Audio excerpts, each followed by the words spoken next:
Hello, fellow cycling fans, and welcome to my preview of Giro d'Italia 2025 Stage 10. It is an individual time trial, but before we talk about it, let's do a quick recap of Stage 9, won by Wout van Aert. Finally, he completes the trilogy. He wins the stage in this year's Giro in front of the MVP of the day, Isaac del Toro. He attacked alongside Ineos train, including Bernal and Wout van Aert, some 50 kilometers before the finish, and in the end, he probably was the strongest, even pulling Wout van Aert all the way to the line in the final 15 kilometers.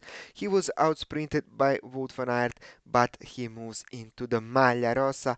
It is the first Mexican in history to lead this race.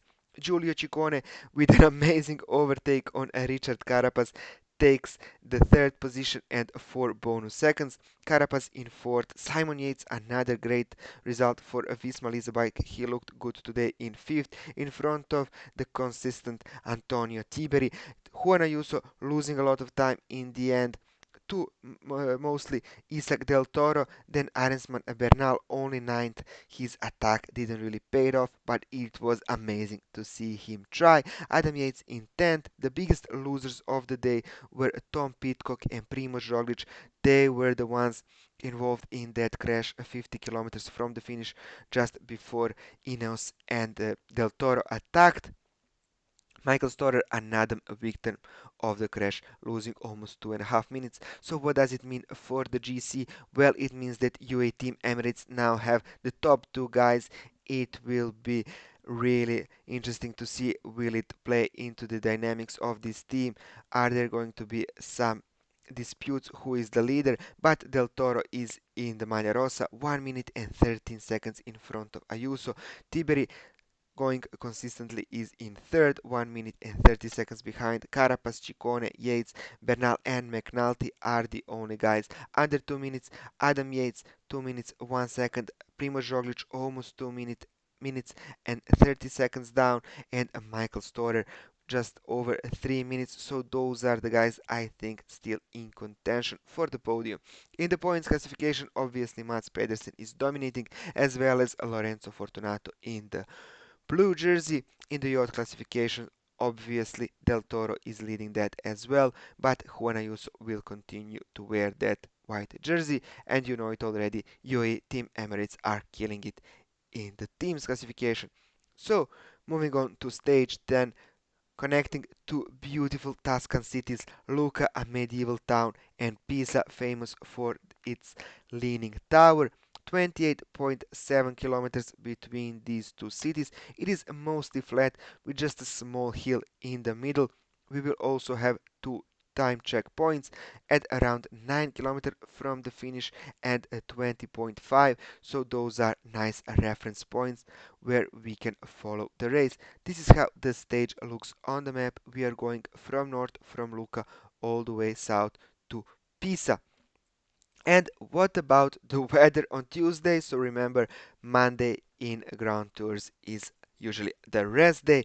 It is predicted to be raining all day long, but massive amounts of rain are going to fall just around 2 p.m. when the first riders start, and I think that it can create quite a bit of chaos. We will see how the roads will handle those kind of water.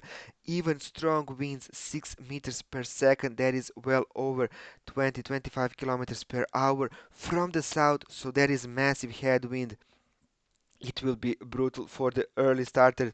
If this happens to be true, then it will probably ease up a bit. The rain will by the time the leaders come at around 5 p.m. Also, the wind can change direction, even going to be slightly tailwind, so a lot of interesting stuff can happen on a Tuesday in that individual time trials. So what do the bookmakers think? Well, of course, Joshua Tarling is the number one favorite, and I have to agree with them, but he will probably be in those early starters or even maybe to the middle, so he will not have the most favorable conditions. Still, it's hard to look past him 2 days before the race starts. Juan Ayuso, Roglic, he needs to start clawing the time. Wout van Aert, after his win, will probably be highly motivated to do a nice time trial. Matthias Vacek, going really strong throughout this Giro, is also an interesting guy to look at. He will also be more toward the back of the starters, so he will probably have favorable conditions, and it will be an interesting option if you're a betting man to try with Matthias Vacek. J1, Hater, Plap, those are an outside options. I agree with bookmakers, but I will mostly look at Darling and Vacek, and then of course Ayuso and Roglic are in my second tier of favorites. So that is all for this preview. I hope you enjoy my videos, so give them a like if you do. Also, please don't forget to subscribe. I am already over 650 subscribers. Massive thank you for everyone who subscribed, but my goal for this year is to reach 1000, so please subscribe.